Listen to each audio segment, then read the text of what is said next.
తద్దినం పెట్టనోడంట చిన్నాయనకు పిండాలు పెడతాడట కృష్ణానదిలో పోయి. నీ పార్టీలో ఉన్న ఎమ్మెల్యేలను చక్క ఏడుస్తలేవు, నీ ఎమ్మెల్యేలు నీ ఎంబడి ఉంటలేరు, ఎదురుగున్న పార్టీలో 20 మంది ఎమ్మెల్యేలు ఉంటాను అని చెప్తున్నావా? ఇంకా ఎన్ని రోజులు ఈ కథలు చెప్పి బతుకుతావు కేసీఆర్? నీ కథలకు కాలం చెల్లింది, నీ కారు అణం జడ్డి ఆడ షెడ్డుకు పోయింది.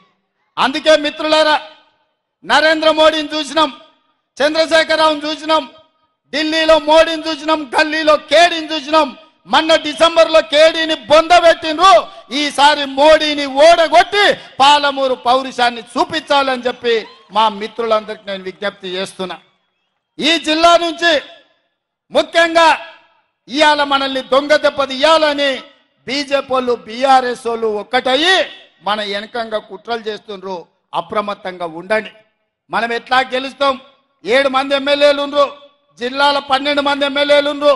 మా సారే ముఖ్యమంత్రి ఉన్నాడు, మా అన్న ఏదంటే చేస్తాడని మన పిల్లలకిన ఊకున్నారనుకో తాబేలు కుందేలు కథ అవుతుంది.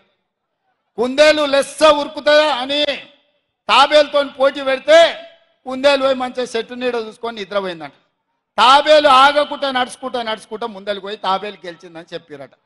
ఇవాళ మా కాంగ్రెస్ పార్టీ కార్యకర్తలకు కూడా నా విజ్ఞప్తి ఒక్కటే, మనం ఉరకాల్సిన పని లేదు. మనల్ని నడిస్తే కూడా మనల్ని వీకెటోడే ఈ రాష్ట్రంలో లేడని నేను చెప్పదలుచుకున్నా. గల్లీలుండే కేడీ వచ్చినా, ఢిల్లీ నుంచి మోడీ వచ్చినా, ఈ గడ్డ మనది, ఈ అడ్డ మనది, అడ్డ మీద 3 రంగుల జెండా ఎగరేసే మొనగాళ్ళు మనోళ్ళు అని చెప్పి నేను స్పష్టంగా చెప్పదలుచుకున్నా. అందుకే ఇవాళ దేశంలో ఎక్కడి నుంచైనా మన రాష్ట్రానికి పిలుపు వస్తుంది. నిన్న కేరళ పోయినా, రేపు కర్ణాటక పోతున్నా, ఎల్లుండి మహారాష్ట్ర పోతున్నా, ఏడికి పోయినా నేను చెప్పేది ఒకటే మాట, నా అడ్డ నా గడ్డ పాలమూరు బిడ్డ. మేము ఆనాడు తట్ట పనికో, పార పనికో, మట్టి పనికో వలసలు కాదు, ఇవాళ నాయకులమై మీ ప్రాంతానికి వచ్చినాం.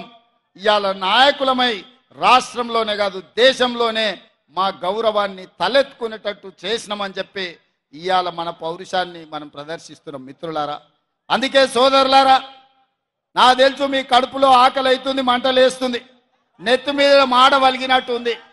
అయినా ఈ ఆనందంలో ఇన్ని వేలాది మంది మెట్టుగడ్డ నుంచి గడియారం చౌరస్తా వరకు కిలోమీటర్ల కొద్ది నడిచి ఇవాళ కాంగ్రెస్ గెలిపిస్తామని చెప్పి మీరు అండగా నిలబడ్డందుకు మీకందరికీ మనస్ఫూర్తిగా ధన్యవాదాలు తెలియజేస్తున్నా. 1,00,000 మెజార్టీ ఇవ్వడానికి సిద్ధమేనా?